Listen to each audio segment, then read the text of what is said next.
বিশ্বনবী মুহাম্মদুর রাসূলুল্লাহ সাল্লাল্লাহু আলাইহি ওয়াসাল্লামার জবান বৃদ্ধিত, মুখনিসৃত, মুক্তাখচিত একটি হাদিস, যে হাদিসের মধ্যে বিশ্বনবী সাল্লাল্লাহু আলাইহি ওয়াসাল্লাম আমাদেরকে 10টি ওসিয়ত করেছেন। কয়টি ওসিয়ত? 10টি। টু দ্য পয়েন্ট আমরা কথা বলার চেষ্টা করব। কয়টা পয়েন্টে? 10টা পয়েন্ট গুনে গুনে আমরা বুঝে নেওয়ার চেষ্টা করব, আত্মস্থ করার চেষ্টা করব ইনশাআল্লাহ।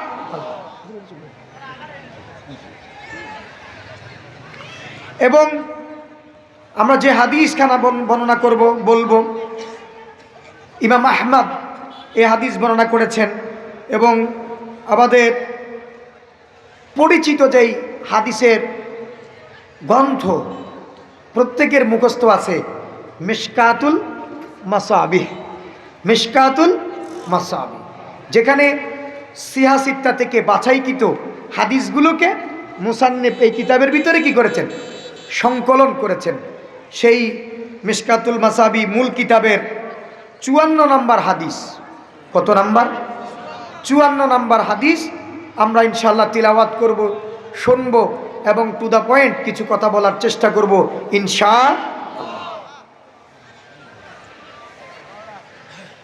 عن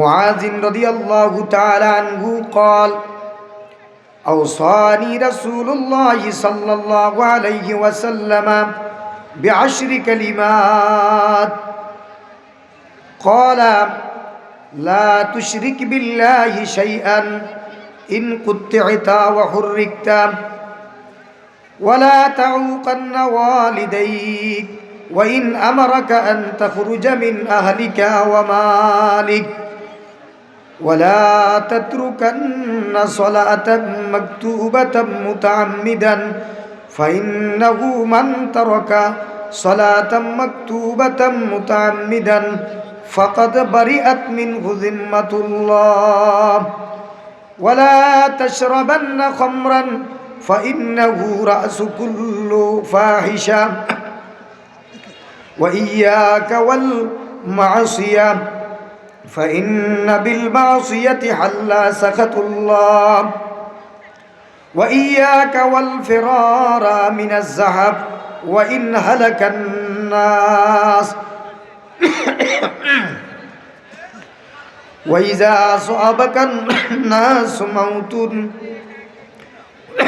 وأنت فيهم فاثبت وانفق على عيالك من طولك ولا ترفع عنهم عصاك أدبا واخفهم في الله أو كما قال عليه الصلاة والسلام।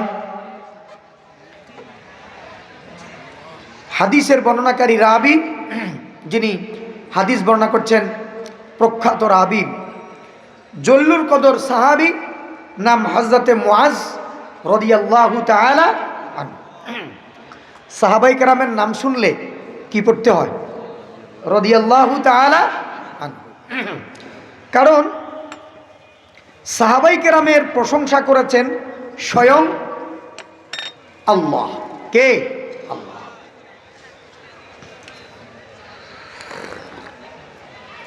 বাদাল আম্বিয়া, নবীদের পরে সাহাবায়ে কেরামের মর্যাদা, সম্মান এই পৃথিবীতে সবার উপরে। বিশ্বনবীর সাহচর্য দেওয়ার জন্য আল্লাহ সুবহানাহু ওয়া তাআলা সাহাবায়ে কেরামকে চুজ করেছেন। ফাখতারাহুল্লাহু লিসুহবাতি নাবিয়্যি, নবীর সাহচর্য দেওয়ার জন্য, নবীর সাথী হওয়ার জন্য, নবীর সাথে থাকার জন্য আল্লাহ তাআলা সাহাবায়ে কেরামকে বাছাই করেছেন। জোরে বলি না সুবহানাল্লাহ। এবং সাহাবায়ে কেরাম সম্পর্কে আল্লাহ তাআলা বলেন, রাদিয়াল্লাহু আনহুম ওয়া রাদু আন। পারেন না এটা? একটু পড়েন সবাই। রাদিয়াল্লাহু আনহুম ওয়া রাদু আন। আল্লাহ সুবহানাহু ওয়া তাআলা সাহাবায়ে কেরামের উপর খুশি, আল্লাহ তাআলা সাহাবায়ে কেরামের উপর খুশি রাজি, আর সাহাবায়ে কেরামও আল্লাহর উপর খুশি। সুবহানাল্লাহ। এর বাইরে আর কি লাগে? আল্লাহ যদি কারোর উপর খুশি হয়ে যান, এর চাইতে বেশি কিছু দরকার আছে? দরকার আছে?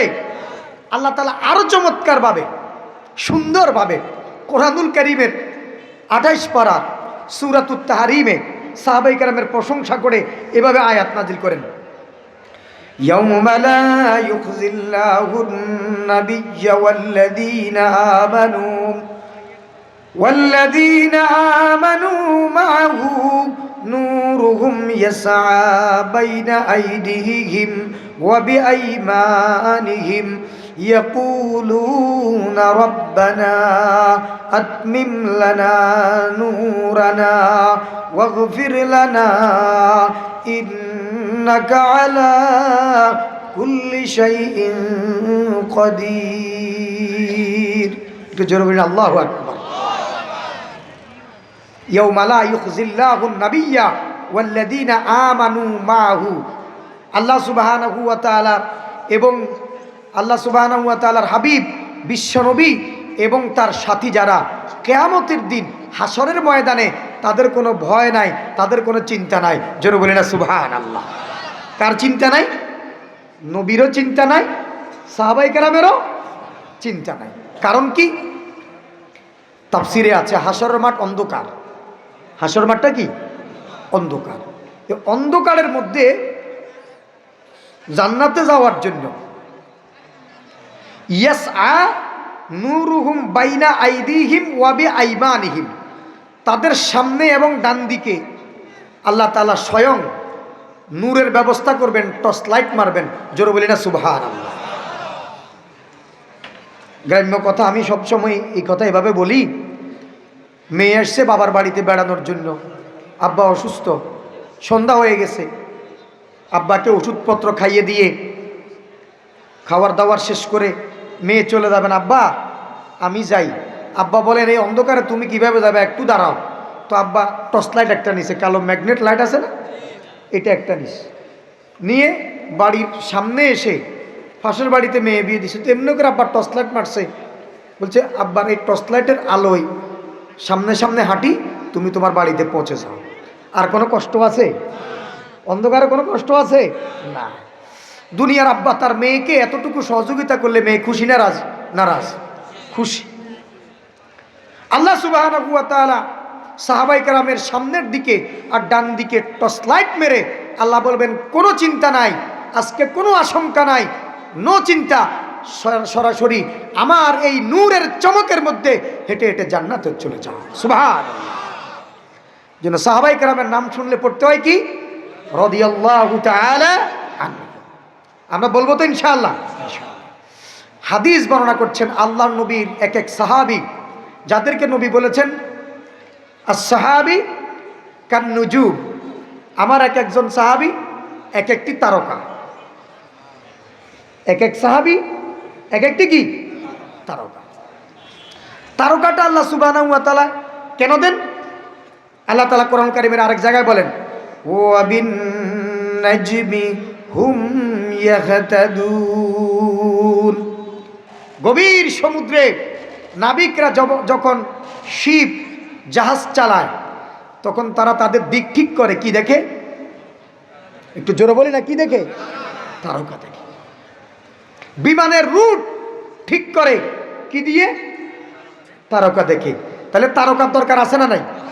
একটু জোরে বলি, তারকার দরকার আছে না নাই? আছে। আল্লাহ তাআলা তার নবীদের পরিচয় দিচ্ছেন, আমার এক একজন সাহাবী এক একটা তারকা। জোরে বলি না সুবহানাল্লাহ। সেই অসংখ্য তারকার এক তারকার নাম হযরত মুআজ বিন জাবাল রাদিয়াল্লাহু তাআলা আনহু। হযরত মুআজ, বিশ্বনবী সাল্লাল্লাহু আলাইহি ওয়াসাল্লাম হযরত মুআজকে এত বেশি কদর করতেন, সম্মান দিতেন, মর্যাদা দিতেন, এত বেশি পছন্দ করতেন, ভালোবাসতেন। হযরত মুআজ বিন জাবাল তার বয়স যখন মাত্র 17 বছর, কত বছর? কোন বর্ণনায় আছে 14 বছর বা 17 বছর, বিশ্বনবী সাল্লাল্লাহু আলাইহি ওয়াসাল্লাম উনাকে ইয়ামানের গভর্নর হিসাবে নিয়োগ দিয়েছেন। জোরে বলি না সুবহানাল্লাহ। কোথাকার? বয়স কত? এখন আমাদের তো সিনিয়র যারা জুনিয়রদেরকে কোনো কাজে চান্স দিতে চায় না, কিন্তু গুড়া ফোলা কি বলবো, কথা ঠিক না? কয় গুড়া ফোলা কি বলবো। বিশ্বনবী সাহাবাই কেরামের মধ্যে যারা শিক্ষিত, যারা প্রজ্ঞাবান, তাদেরকে নবী বাছাই করে কাজের ক্ষেত্রে অগ্রগামী করে দিতেন। জোরে বলি না সুবহানাল্লাহ। হযরত মুআজের বয়স কত? 14 কিংবা 17। রসুল তাকে ইয়ামেনের কি বানিয়ে দিলেন? গভর্নর। ফাজিলের আমাদের ছাত্রদেরকে আমরা পড়াই কিতাবুজ জাকাত। কিতাবুজ জাকাতের প্রথম দিকে হাদিস, বা'দা মুআযান ইলাল ইয়ামান ফাকালা ইন্নাকা তা'তি কওমান আহলা কিতাবিন ফাদউহুম ইলা শাহাদাতি আল্লাহ ইলাহা ইল্লাল্লাহ।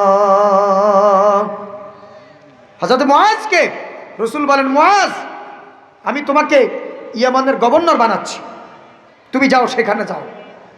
হতে পারে এরকম মুআজ আগামী বছর ফিরে আসলে তুমি তোমার নবীর সাথে তোমার আর সাক্ষাৎ নাও হতে পারে। তার মানে বিশ্বনবী উনার ইন্তেকালের ইঙ্গিত দিয়ে দিয়েছেন কাকে? মুআজকে। হযরত মুআজ বিন জাবাল রাদিয়াল্লাহু তাআলা আনহু বলেন, ইয়া রাসূলুল্লাহ, ইয়া হাবিবাল্লাহ, ইয়ামানের গভর্নরগিরি করার চাইতে আপনার সাহচর্যে থাকা, আপনার কাছাকাছি থাকা, আপনার পাশাপাশি থাকা, এটা আমার পছন্দের। আমি গভর্নর হতে চাই না, সাধারণ সাহাবী হয়ে আপনার পাশে থাকতে চাই। সুবহানাল্লাহ। বিশ্বনবী বলেন, না মুআজ, এরকম কথা বলো না। আমার এখানে থাকার চাইতে সেই গভর্নরশিপ, গভর্নরগিরি করা, সেখানে দায়িত্ব পালন করা, প্রশাসনের দায়িত্ব পালন করা, খিলাফতের কাজ করা, এটা অনেক উত্তম হবে। আমার নির্দেশ, তুমি সেখানে যাও। আগামী বছর ফিরে আসলে যদি দেখা হয় ভাগ্য ভালো, যদি দেখা না হয় আখিরাতে জান্নাতে তোমার সাথে সাক্ষাৎ হবে। জোরে বলি না সুবহানাল্লাহ। তাহলে রাষ্ট্রীয় দায়িত্ব পালন করা এটাও কি ইবাদত? এটা কি ইবাদত? এখন এই রাষ্ট্রীয় দায়িত্ব পালনের এই বিষয়টাকে এক শ্রেণীর মানুষ, কিছু সংখ্যক লোককে মনে হয় ইজারা দিয়ে দিয়েছেন। উনারা মনে করে রাষ্ট্র আমাদের, আমরাই চালাবো, এখানে অন্য কেউ রাষ্ট্র নিয়ে কথা বলতে পারবে। কি কথা ঠিক কিনা? তারা মন খারাপ করে। কি বলেন, আছে না নাই? মন খারাপ করে। কি বলেন, মন খারাপ করার সুযোগ আছে? বিশ্বনবী সাল্লাল্লাহু আলাইহি ওয়াসাল্লাম খিলাফত আলা মিনহাজিন নবুওয়া, বিশ্বনবী খেলাফত পরিচালনা করেছেন কি করেন নাই? আপনারা আমার সাথে কথা বলবেন। যারা আসার আসবে, যারা যাওয়ার যাবে। আমরা যদি একটু অমনোযোগী হই, কথা শুনতে যদি ভুল করি, তাহলে আজীবন আমি গুনার ভিতরে পড়ে যাব, ভুল শিখব। এই জন্য কোরআনুল কারীমের মজলিসের আদব যে ফাসতামিউ লাহ, তোমরা মনোযোগ সহকারে শুনবে। শুধু শোনা নয়, কি মনোযোগ সহকারে। একটু জোরে বলি, কি সহকারে? মনোযোগ সহকারে। তাহলে বলছিলাম হযরত মুআজ বিন জাবাল রাদিয়াল্লাহু তাআলা আনহু, তাকে বিশ্বনবী ইয়ামানের কি বানিয়ে দিলেন? গভর্নর বানিয়ে দিলেন। সেই মুআজ বিন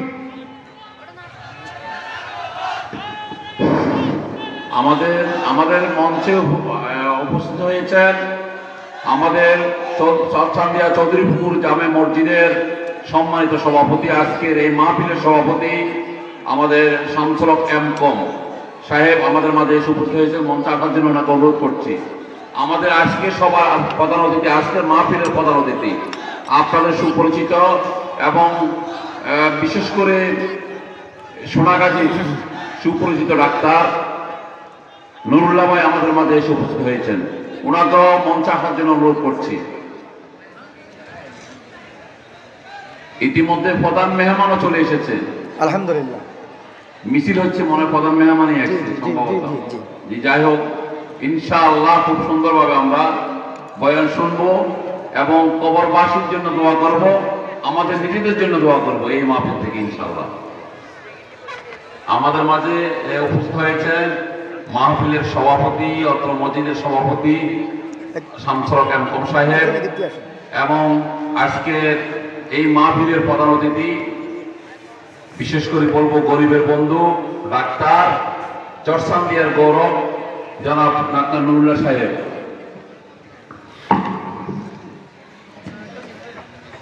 আলহামদুলিল্লাহ, একটু জোরে বলি আলহামদুলিল্লাহ। সভাপতি এসেছেন, আমরা খুশি নাকি বেজার? অনেক মাহফিলে সভাপতির নাম ঘোষণা করা হয়, সভাপতি উপস্থিত থাকেন না।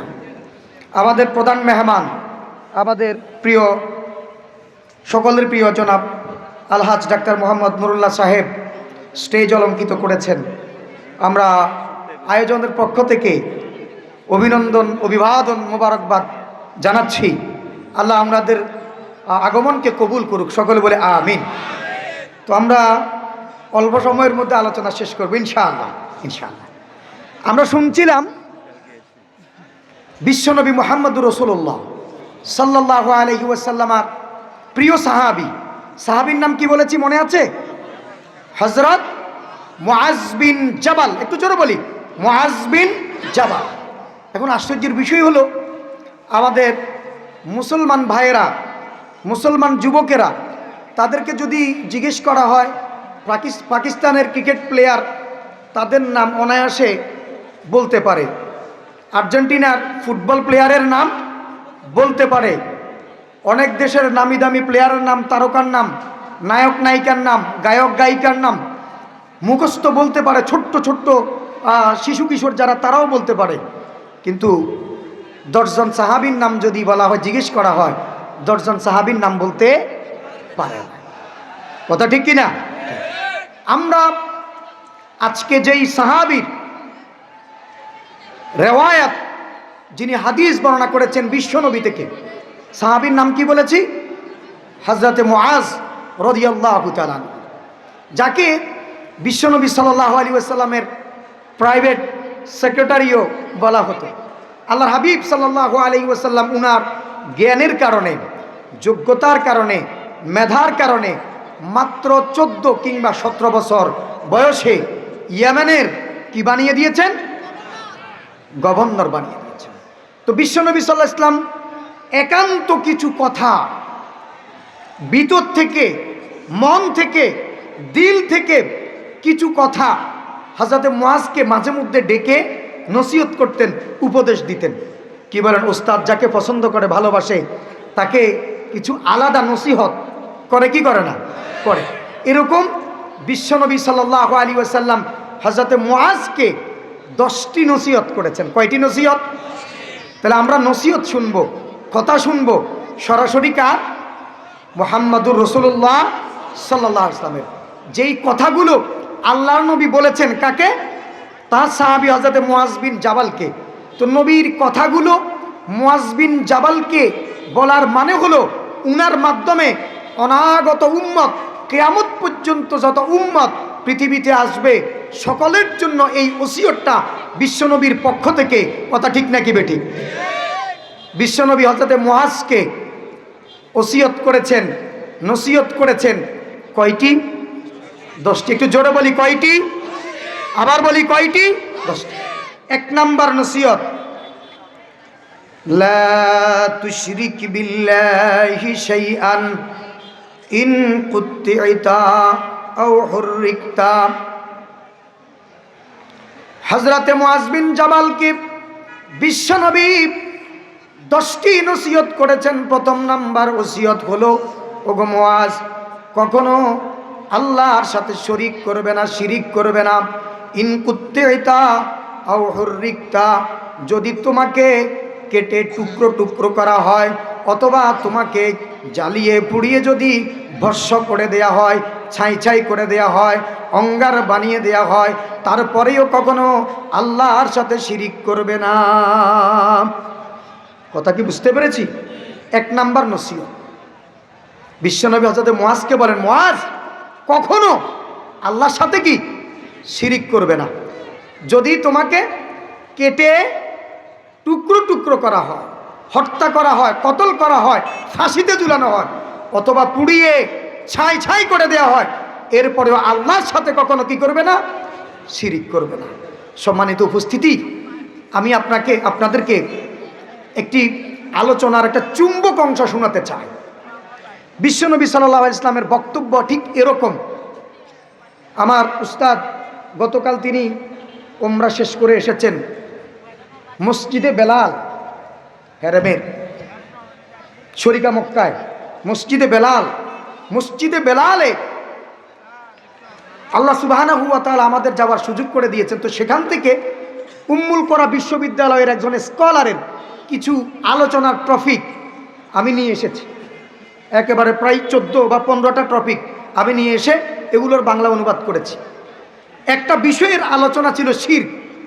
তো উনি শিরোনামটা এভাবে দিয়েছেন, মানে আমার এই শিরোনাম পড়ার পরে আমার মানে মনটা এত বড় হয়ে গেছে, মানে কি যেন তিনি লিখেছেন এইভাবে, যামবুন ওয়াহিদুন, ভালো করে শুনবেন, যামবুন ওয়াহিদুন ইযা সালিমা মিনহু দমিনাল জান্নাহ। যামবুন ওয়াহিদুন, একটি মাত্র গুনাহ, ইযা সালিমা মিনহু, সেখান থেকে তোমরা যদি অথবা তুমি যদি তোমার নিজেকে রক্ষা করতে পারো, দমিনাল জান্নাহ, তাহলে জান্নাত তোমার জন্য আবশ্যক হয়ে যাবে। যারা বলি না সুবহানাল্লাহ। কয়টা গুনাহ?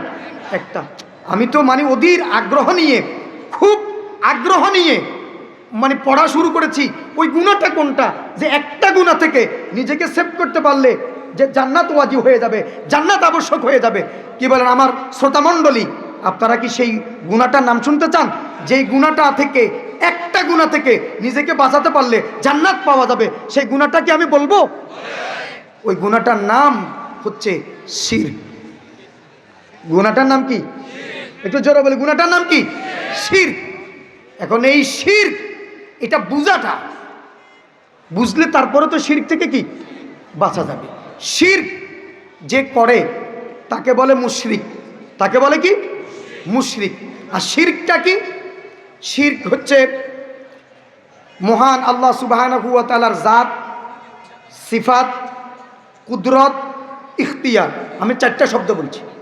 আল্লাহ সুবহানাহু ওয়া তাআলার জাত, সিফাত, কুদরত, ইখতিয়ার। অর্থাৎ আল্লাহ সুবহানাহু ওয়া তাআলা যে কাজগুলো করেন, এই কাজের সাথে আল্লাহ সুবহানাহু ওয়া তাআলার সাথে কাউকে সমান মনে করা, এক বরাবর মনে করা, তার প্রতিদ্বন্দ্বী দাঁড় করানো, এটাকে বলা হয় শিরক। যেমন সকল ক্ষমতার মালিক কে? একটু জোরে বলি না? আমি কি এটাকে আমার কথা বলছি? আল্লাহর কসম, একটা শব্দ কোরআন এবং সুন্নাহর বাইরে থেকে বলবো না। সকল ক্ষমতার মালিক, উৎস কে? এটা দলিল আল্লাহ তাআলা কোরআনুল কারীমে বলছেন, আন্নাল কুওয়াতা লিল্লাহি জামিআ। কি ওলামায়ে কেরাম এখানে আছে, হাফেজে কেরাম আছে, কি এই আয়াতটা কোরআনে নাই? একটু জোরে বলেন, আছে না? কি? আন্নাল কুওয়াতা লিল্লাহি জামিআ, সকল ক্ষমতার উৎসকে আল্লাহ। তো এখন আমরা একটা জায়গায় ভুল করি। কি ভুল? আমরা ওই আল্লাহর জায়গায় আমরা বলি কি, জনগণ সকল ক্ষমতার উৎস। নাউজুবিল্লাহ বলার দায়িত্ব এবার আপনাদের। বলবেন কি? হ্যাঁ বলবেন না বলবেন? আল্লাহ কোরআনুল কারীমে বলতেছেন কি, লিল্লাহি মুলকুস সামাওয়াতি ওয়াল আরদ, আসমান আর জমিনের রাজত্ব কার? আল্লাহ।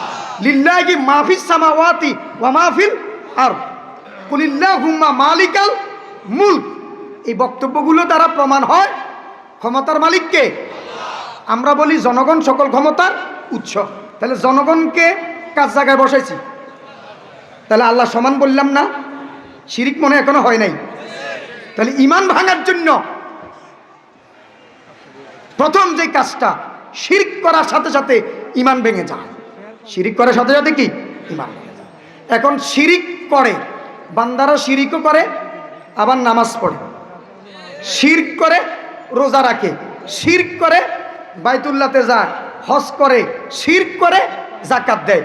অথচ রাসূলুল্লাহ সাল্লাল্লাহু আলাইহি ওয়াসাল্লাম বলেন, শিরক করার সাথে সাথে তার ঈমান ভেঙে যাবে, তার নামাজ, তার রোজা, তার হজ, তার যাকাত, কোনো ইবাদত তার কবুল হবে না। আর শিরক না করে কেউ যদি মারা যায় তবে তার আমল নামায় অনেক গুনাহ আছে। কি গুনাহ?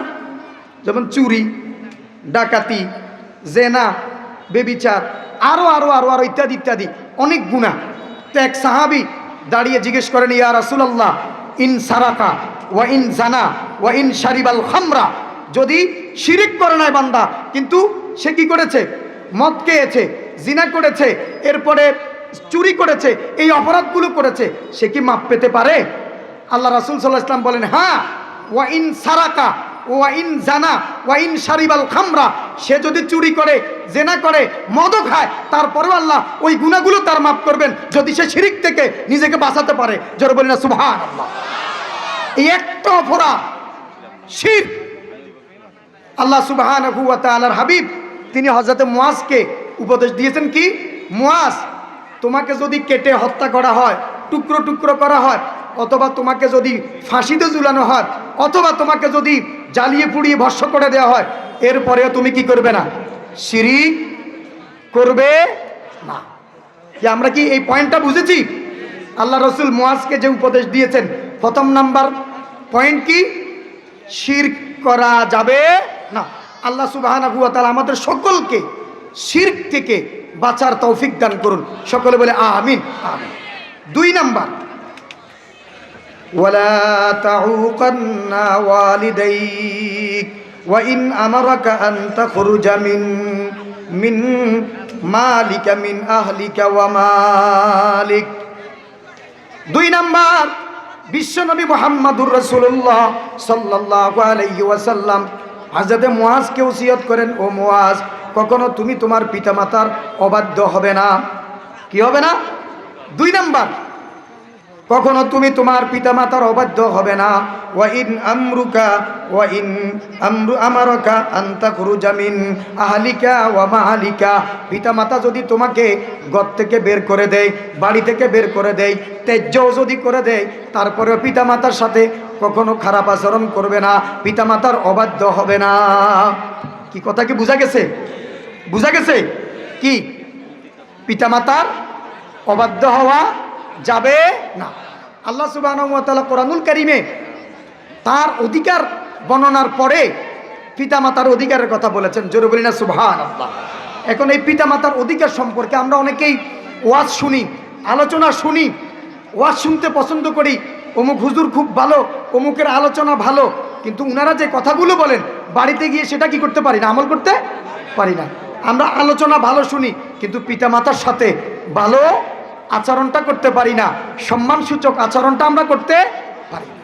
সম্মানিত হাজিরিন, এই পৃথিবীতে যারা স্মরণীয়, এই পৃথিবীতে যারা বরণীয়, যারা পৃথিবীতে নিজেদেরকে প্রতিষ্ঠা করতে পেরেছেন, আমরা যদি একটু দেখি ওই জ্ঞানী গুণী সকল মহৎ ব্যক্তিদের তারা প্রত্যেকেই পিতামাতার দোয়া নিয়েছেন।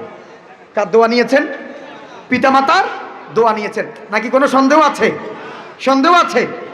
খানায় কাবার ইমাম সাহেবদের ভিতরে একজন কালো ইমাম, একেবারেই কুচকুচে কালো ইমাম, একেবারে লম্বা, আফ্রিকি মনে হয়, আফ্রিকান ইমামের মতো উনাকে, লম্বা। তো উনার থেকে জিজ্ঞেস করা হলো, আপনি এই যে কাবার ইমাম কিভাবে হয়েছে? তুমি বলে, আমি আমার মার সাথে দুষ্টামি করি, সবসময় দুষ্টামি করতে করতে পড়াশোনা একটু কম করি, তো পরীক্ষা আসছে আমি পড়তেছি না। মা বলতেছে, তুমি যে পড়াশোনা করতেছো না, তুমি তো পরীক্ষা পাশ করবে না। বলে না, আপনি দোয়া করেন আমি পাশ করবো। যাও তুমি বাইতুল্লাহর ইমাম হয়ে যাও। রাগ করে বলছে। আল্লাহ সুবহানাহু ওয়া তাআলা তার দোয়া মুখ থেকে, মায়ের মুখ থেকে যেটা বের হয়েছে এটা কবুল করেছেন। জোরে বলি না সুবহানাল্লাহ। আমরা এখন পিতামাতা যদি একটু বৃদ্ধ হয়, একটু বার্ধক্য উপনীত হলে পিতামাতার এখন আর কদর করি না, যেভাবে টেক কেয়ার করার কথা সেভাবে করতে পারি না। আমি একটা আলোচনা পড়েছি এরকম, এক বাবা এটা বারান্দায় তার সন্তানকে নিয়ে খেলাধুলা করতেছে। বাবা প্যারালাইজড, একটু অসুস্থ হয়ে গেছে, এখন তার আগের মতো ব্রেন কাজ করে না, শরীর কাজ করে না। তো বারান্দাতে দেখা গেল এই কাছে একটা গাছে একটা চড়ুই পাখি বসা। তো বাবা জিজ্ঞেস করতেছে ছেলেটাকে, এই বাবা এটা কি? বলতে, এটা চড়ুই পাখি, এটা চড়ুই পাখি। কিছুক্ষণ পরে বাবা আবার জিজ্ঞেস করতেছে, এটা কি? এটা চড়ুই পাখি। তৃতীয়বার আবার জিজ্ঞেস করতেছে, এটা কি? এটা চড়ুই পাখি। তৃতীয়বার জিজ্ঞেস করার পরে ছেলে এত বেশি গরম হয়েছে, বুড়া এক কথা বারবার বলি, বুঝে না, না বুঝলে প্রশ্ন কেন? মানে আব্বার উপরে এত বেশি তেলে বেগুনে জ্বলে উঠেছে, তো আব্বা মন খারাপ করেছেন, কান্না করে দিয়ে ভিতরে রুমে গিয়ে আলমারি থেকে একটা ডায়েরি বের করে নিয়ে এসেছেন। ডায়েরিটা বের করে এনে দেখালেন, বলে দেখো এখন থেকে 30 বছর আগে ঠিক এই বারান্দাতেই তুমি আর আমি বসা ছিলাম। তুমি খুব ছোট্ট ছিলে, আমি তখন ইয়াং ছিলাম। তুমি আমাকে প্রশ্ন করেছিলে এভাবে, এটা কি? আমি বলেছিলাম চড়ুই। আবার জিজ্ঞেস করেছো এটা কি? আমি খুব সানন্দে বলেছিলাম এটা চড়ুই। এভাবে একবার দুইবার না, ডায়েরিটা একটু পড়ো তো। ডায়েরিতে লেখা আছে তুমি আমাকে 32 বার জিজ্ঞেস করেছিলে, আমি একটা বারের জন্য বিরক্তি প্রকাশ করিনি। আজকে 3 বার জিজ্ঞেস করেছি মাত্র, তুমি আমার উপর বিরক্ত হয়ে গেছো। এরকম কেন করছো? আমরা এরকম যেন না হই। বিশ্বনবী সাল্লাল্লাহু আলাইহি ওয়াসাল্লাম মুআজ বিন জাবালকে যে ওসিয়ত করছেন, ওসিয়তের দ্বিতীয় নাম্বার কি? পিতামাতার কখনো কি হবে না? অবাধ্য হবে না। সম্মানিত হাজিরিন, আমরা যদি একটা কথা মনে রাখি, শুধু একটা কথা, এই পৃথিবীতে এখানে আমার কলিজার টুকরা বড় ভাই ডাক্তার নুরুল্লাহ সাহেব আমার পাশে বসা আছেন। একজন মানুষ কতটুকুন কষ্ট সহ্য করতে পারে, ব্যথা। ডাক্তাররা, মেডিকেল সায়েন্স তার প্রমাণ দিয়েছে একজন মানুষ যে 40 ইউনিট ব্যথা সে সহ্য করতে পারে। কত ইউনিট?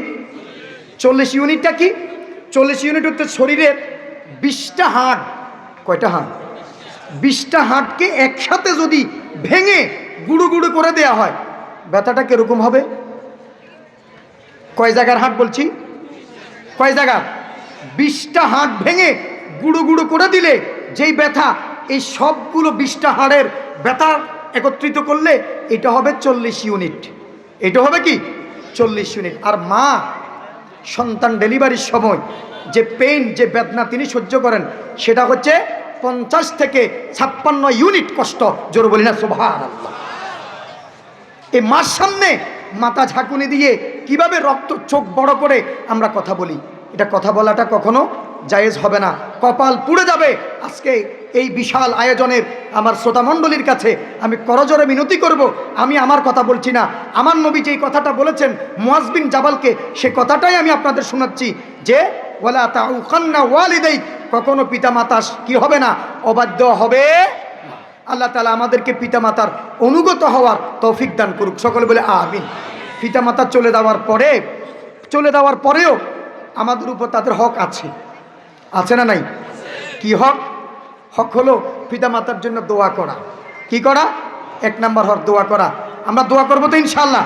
ইনশাআল্লাহ। একটু সবাই পড়ি, রব্বিরহামহুমা কামা রব্বায়ানি সগীরা, রব্বিরহামহুমা কামা রব্বায়ানি সগীরা। এই দোয়া করবো তো ইনশাআল্লাহ? ইনশাআল্লাহ। এই আয়াতটা, এটা কোরআনুল কারীমের আয়াত, তাফসীরের মধ্যে আছে। এই আয়াতটা আল্লাহর কোনো বান্দা যখন তার পিতামাতার ইসালে সওয়াবের উদ্দেশ্যে তেলাওয়াত করে, পড়ার সাথে সাথে কবরের মধ্যে নতুন করে তার মেহমানদারি শুরু হয়ে যায়। জোরে বলি না সুবহানাল্লাহ। হতে পারে তার শাস্তিও চলতেছে, তার শাস্তি বন্ধ করে দিয়ে তার জন্য নিয়ামতের ব্যবস্থা করা হয়।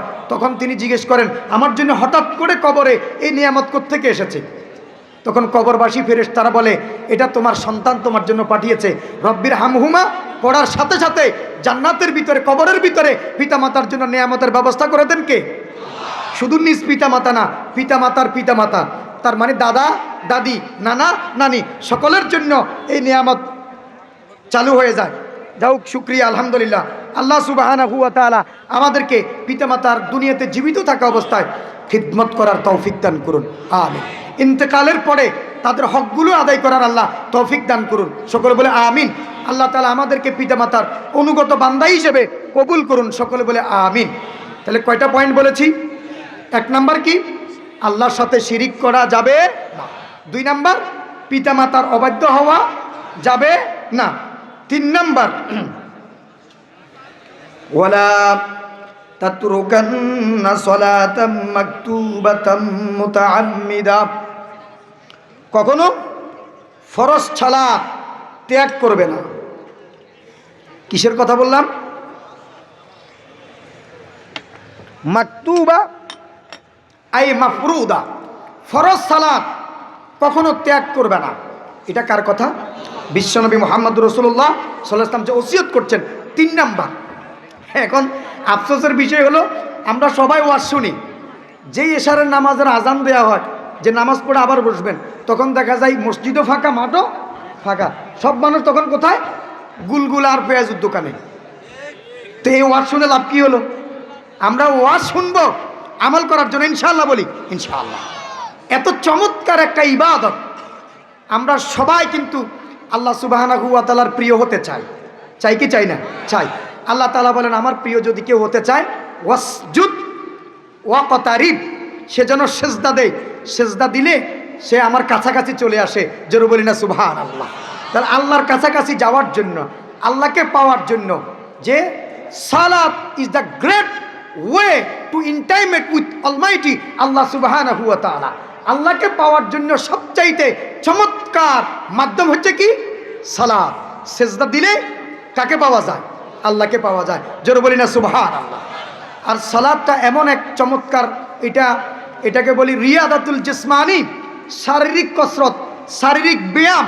এত চমৎকার পৃথিবীর এই যে যারা আপনার মেডিটেশন যারা করে, যোগ ব্যায়াম, এরপরে যারা এমনি শারীরিক ব্যায়াম করে, আরও ব্যায়ামের অনেকগুলো প্রকার, যে যে স্টাইলে যেভাবে ব্যায়াম করুক না কেন, সকল ব্যায়ামকে একত্রিত করলে মুসলমানরা 2 রাকাত নামাজের মধ্যে অঙ্গ প্রত্যঙ্গের যেই সঞ্চালন করে সবগুলো একসাথে যেভাবে হয়, অন্য কোনো ব্যায়ামে কি এরকম আছে? একটু জোরে বলি আছে না? এটা চমৎকার একটা মানে ব্যায়াম। আর আমাদের এই চমৎকার পদ্ধতি দেখে অনেকেই ইসলাম কবুল করেছে। জোরে বলি না সুবহানাল্লাহ। অথচ মুসলমান হয়ে আমরা কপাল পড়া নামাজ পড়ি না। আর নামাজের দৃশ্য দেখে ইউকের ইউনাইটেড কিংডম এর একজন সেরা গায়িকা, তার নাম প্রিন্সেস ডায়াম, সে ইসলাম কবুল করেছে শুধু নামাজের দৃশ্য দেখে। জোরে কি সুবহানাল্লাহ বলবেন না? প্রিন্সেস ডায়াম, সে যে ইউনিভার্সিটিতে পড়াশোনা করে, ওই ইউনিভার্সিটি তার এক বান্ধবী ছিল, নাম তার ফাতিমা, মুসলমান। সে যখন জোহরের সময় হয় তখন সে ডায়ামকে রেখে মুসলমানদের যে ইবাদত গৃহ মসজিদে চলে যায়। এভাবে 1 দিন 2 দিন, 1 মাস 2 মাস। হঠাৎ করে একদিন ডায়াম বলছে, বান্ধবী তুমি আমাকে এইভাবে দুপুর হলে এক জায়গায় একা রেখে তুমি চলে যাও। বলে আমি তো এই সময়টা হচ্ছে it is high time to say or perform my ফেয়ার, এটা আমার ইবাদতের সময়, এই আমার ইবাদতের জায়গা তো আমি তোমাকে নিতে পারি না, বা তুমি আমার ইবাদত করবে না। বলে তোমার ইবাদতটা কীরকম, প্রেয়ারটা কীরকম আমি দেখব, শুধু প্রেয়ারটা দেখব। তো ডায়াম ফাতিমার সাথে মুসলমানদের যে ইবাদত গিয়ে মসজিদে এসেছে। তো বলে আমি একটু মসজিদে ঢুকি। তো মসজিদে ঢুকা যাবে না, যেহেতু ইন্নামাল মুশরিকুনা নাজাসুন ফালা ইয়াকরাবুল মাসজিদাল হারাম। মুশরিক যারা, তারা তো অপবিত্র, তারা আল্লাহর ঘরে প্রবেশ করতে পারে না। তো তাহলে আমাকে উজু পবিত্রতার একটু সিস্টেমগুলো দেখিয়ে দাও। তো উজু কীভাবে করতে হবে ফাতিমা তাকে দেখিয়ে দিয়েছে। দেওয়ার পরে মসজিদে ঢুকেছে। ঢুকার পরে ফাতিমা নামাজ শুরু করেছে, আল্লাহু আকবার। ফাতিমার দেখা দেখি ডায়ামও একটু পিছনে 2 হাত উপরের দিকে তুলে, কান পর্যন্ত তুলে সেও নামাজ পড়তে শুরু করেছে। ফাতিমা রুকুতে যায়, ডায়ামও রুকুতে যায়। ফাতিমা আবার দাঁড়ায়, ডায়ামও দাঁড়ায়। ফাতিমা সেজদার ভিতরে যায়, ডায়াম সেজদার ভিতরে যায়। এইভাবে নামাজ শেষ পর্যায়ে ফাতিমা আসসালামু আলাইকুম ওয়া রাহমাতুল্লাহ, আসসালামু আলাইকুম ওয়া রাহমাতুল্লাহ বলে নামাজ শেষ করেছে। কিন্তু দেখা গেল ততক্ষণে ডায়াম সেজদার ভিতরে গিয়ে সে আর মাথা তুলে না। অনেকক্ষণ সময় হয়ে গিয়েছে। অনেক সময় পরে তার মাথাটা যখন তুলছে, চোখ বেয়ে বেয়ে পানি পড়ছে। আর ফাতিমাকে বলছে, ফাতিমা তুমি কি আমার দুশ্মন নাকি শত্রু নাকি? মুসলমানদের ইবাদত, মুসলমানদের প্রেয়ার, মুসলমানদের নামাজ এত চমৎকার, এত চমৎকার। আমি লক্ষ লক্ষ দর্শকের সামনে গান গাই, ডান্স করি, দর্শক মাতোয়ারা হয়ে যায়, আমার গান শুনে লক্ষ লক্ষ ডলার তারা আমাকে সম্মানী দেয়।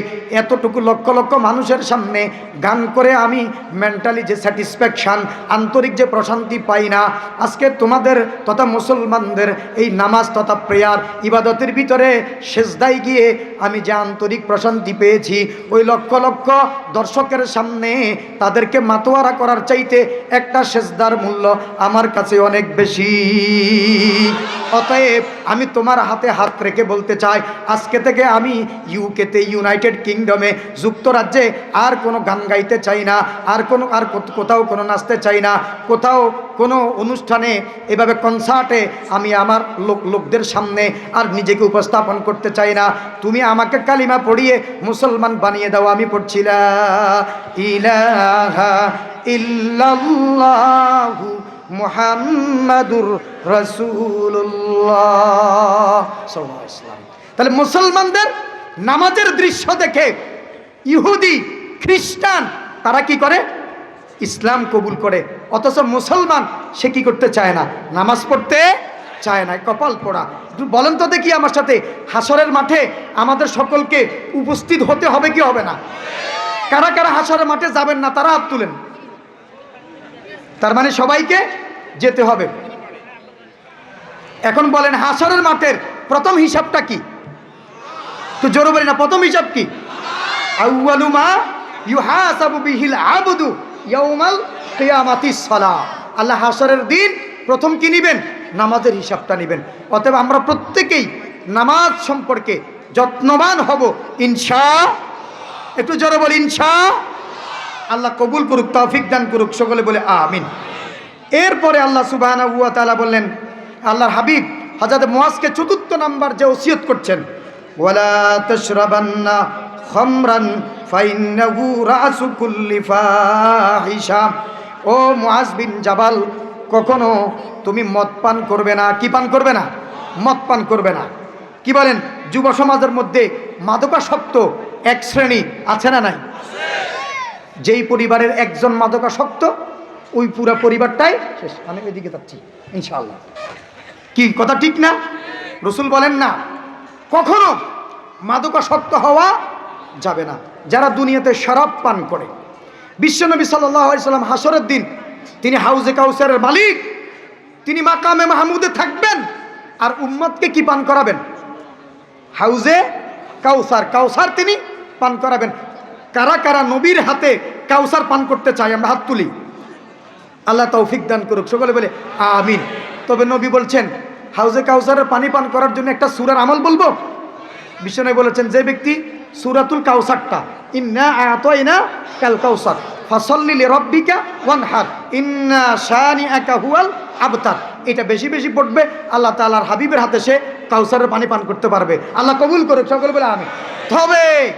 তবে দুনিয়াতে যারা সাদা পানি, লাল পানি, নীল পানি এবং যারা একটু শক্ত লাল করে গরম করে বিভিন্ন নেশা খেয়ে, তারা কিন্তু নবীর হাতে কি পাবে না? হাউজে কাউসার পাবে, নবীর সুপারিশও পাবে না, হাউজে কাউসারও পাবে না। অতএব যে এই কাজের সাথে যারা জড়িয়ে গেছে, আমরা তাদের জন্য দোয়া করি, তাদেরকে আল্লাহ তাআলা ফিরে আসার, ভালো পথে ফিরে আসার তৌফিক দান করুক, সকলে বলে আমিন আমিন। সম্মানিত ভাইরা, কারণ এটা হচ্ছে সকল অপরাধের মূল। কিতাব তাফসিরের জগতে অন্যতম এক তাফসিরের নাম সফওয়াতুত তাফাসির। নাম কি? সফওয়াতুত তাফাসির। এই সফওয়াতুত তাফাসিরের মুসান্নিফ আল্লামা সাবুনি রাহিমাহুল্লাহু আলাই। আমরা আগেই বলেছি অথেন্টিক ছাড়া কোনো এলোমেলো কথা হবে না। দু চারটা কথা বলবো যেগুলো বিল আদিল্লাতিল বারিআ, প্রকাট্য দলিল সহকারে। আল্লামা সাবুনি রাহিমাহুল্লাহু আলাই তিনি বলেন যে মদের একটা আয়াত সম্পর্কে তিনি বলেন যে আল্লাহর এক ওলি, তিনি এরকম এই রাস্তা দিয়ে আসা যাওয়া করতেন। এক খারাপ দুশ্চরিত্রা নারীর চোখ পড়েছে ওই আলেমের দিকে। এখন আলেমকে পানি পড়ার নাম দিয়ে তাকে বাসায় ডেকেছে। ডাকার পরে দরজার হুকটা বন্ধ করে দিয়ে বলছেন, হুজুর আসলে তেল পড়া পানি পড়া কোনো উদ্দেশ্য নয়, উদ্দেশ্য হচ্ছে আমি আপনার সাথে আমার দৈহিক যে চাহিদা এটা মিটাতে চাই। তখন আল্লাহর ওলি বলেন, না এটা হারাম। একটু জোরে বলি, জেনাটা কি? আমি এই কাজ করতে পারবো না, এটা কবিরা গুনাহ, এটা আমি করতে পারবো না। এটা যদি করতে না পারেন তাহলে এখানে একটা বাচ্চা আছে, ছোট্ট একটা শিশু, দুধের বাচ্চা খাটে আছে, আপনি একে হত্যা করবেন বলে মানুষ মারা, এটা কবিরা গুনাহ, আমি এটাও করতে পারবো না। এটা যদি করতে না পারেন আপনি দৈহিক চাহিদাও মেটাতে পারবেন না, বাচ্চাটাকে হত্যাও করতে পারবেন না। তৃতীয় সহজ একটা কাজ আপনার জন্য দিই, এটা যদি করেন তাহলে আপনি বাঁচতে পারবেন। এই 1 গ্লাস মদ এখানে আছে, এখান থেকে আপনি একটু মদ পান করবেন। কি পান করবেন? মদ। এখন হুজুর মনে করছে মদ পানটা ছোট, এটা স্বাভাবিক, এ না হয় এখন মদ পান করলাম, যাওয়ার পরে একটু ভালো করে ব্রাশ করে নিলাম, সেন্ট অথবা আমি সুগন্ধি ব্যবহার করলে এই দুর্গন্ধটা চলে যাবে। এই জন্য তিনি কি করছেন? মদ পান করছেন। মদ পানের পরে হিতাহিত জ্ঞান তার শেষ হয়ে গেছে। এখন মহিলা উলঙ্গ দেখে তার সাথে জেনা করেছেন, ছুরি ছিল, ওই ছুরি দিয়ে বাচ্চাটাকে কি করেছেন? কতল করেছেন। তারপরে মদ পান করার পরে বাকি 2টা অপরাধও তিনি কি করেছেন। এজন্য বিশ্বনবী বলেন ওয়ালা তাশরাবান্না খামরান, কখনো মদ পান করবে না, কারণ মদ পানটা হলো সকল অপরাধের মূল, সকল গুনাহের মূল, সকল নোংরামির মূল। অতএব মদ পান করা যাবে না। আমরা বলেছিলাম 10টা পয়েন্টে কথা বলবো। কয় পয়েন্ট? 10 পয়েন্টের ভিতরে কয়টা বলেছি? 4টা। মনে থাকবে তো 4টা? কি কি? 1 নাম্বার কি বলেছি? আল্লাহর সাথে শিরিক করা যাবে না। 2 নাম্বার পিতা মাতার অবাধ্য হওয়া যাবে না। 3 নাম্বার ফরজ সালাত ত্যাগ করা যাবে না। 4 নাম্বার মদ পান করা যাবে না। আপাতত এই 4টা আমরা আত্মস্থ রাখার, মুখস্থ করার চেষ্টা করব, আমল করা আল্লাহ তাআলা তৌফিক দান করুক। সকলে বলে আমিন।